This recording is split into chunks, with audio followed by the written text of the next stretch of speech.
बचपन से यहाँ तक का जो सफर है उसको मैंने शब्दों में ढालने की कोशिश की है। तो इसका शीर्षक मैंने लिखा है, हम जो बचपन से एक दूसरे में हैं। मैं तुम्हें उस लम्हे से चाहता हूं जब चाहना जबान का नहीं, नजर का अमल हुआ करता था। जब मोहब्बत अल्फाज में नहीं, रूह में नुजूल करती थी।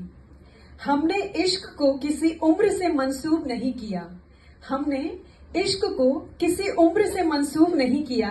शायद वो हमारे साथ रफ्ता रफ्ता चलना सीख गया, घुटनों के बल से कामत सीधी होने तक, और हाँ, अब थोड़ा झुक जाने तक भी।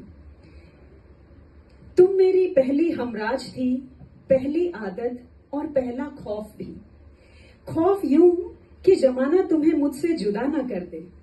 हम साथ हंसे, साथ सहमे, और जब वक्त ने पहली बार हमारी मासूमियत छीनी तो मैंने तुम्हारा हाथ और शिद्दत से थाम लिया। मैंने तुम्हें सिर्फ महकते लम्हों में ही नहीं देखा। मैंने सिर्फ महकते लम्हों में ही नहीं देखा तुम्हें। मैंने तुम्हारे बिखरने की खामोशी भी अपने सीने में सदा महसूस की है।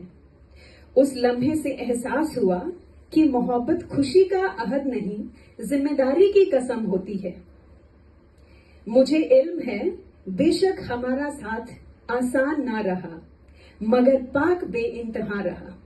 हम झगड़े, हम टूटे, कभी कभी हम एक दूसरे से बेहद थक भी गए, मगर जुदा ना हुए।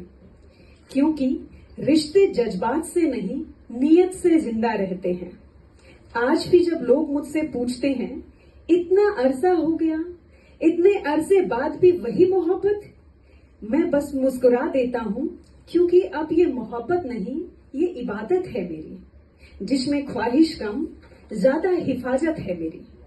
सच कहूँ, अब तुम्हें पाने की आरजू नहीं, तुम्हें खो देने का खौफ है। मैंने तुम्हारे साथ सिर्फ जवानी नहीं, पूरी उम्र देखी है। तुम्हारी पेशानी की हर नई लकीर मेरे सब्र का सबूत रही है। और मेरे बालों में उतरती ये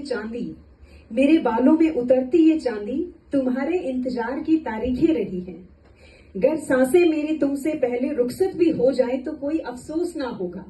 गर सांसें मेरी तुमसे पहले रुखसत भी हो जाए तो अफसोस ना होगा, क्योंकि मैंने तुम्हारे साथ बचपन जिया, जवानी निभाई और जिंदगी मुकम्मल कर ली है। और मोहब्बतें अंजाम नहीं, सिर्फ साथ चलने की इजाजत चाहती है। यकीनन मेरी भी रूह आखिरी लम्हा तेरी बाहों में चाहती है। धन्यवाद।